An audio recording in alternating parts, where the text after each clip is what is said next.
हॅरिसची final चालली होती अंजुमन इस्लाम बरोबर. आणि मी ग्राउंड बॅट करताना बॅट माझ्या नीला लागली आणि मी बॅटच्या वरून पडलो आणि मी चालूच शकलो नाही.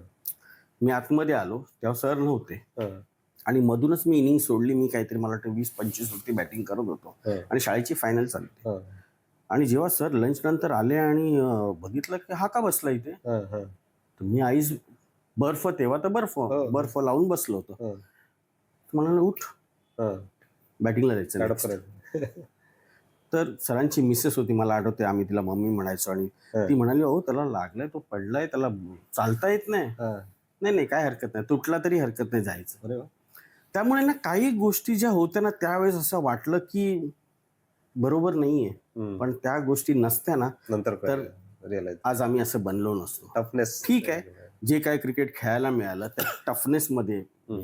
त्यामुळे तशीच पद्धत म्हणतात ना की कुठल्याही प्लेअर बरोबर काही अशी इंजुरी झाली तर मी पण तसं सर उठू चल चालू, तो पार्ट आहे गेमचा, एक पार्ट आहे.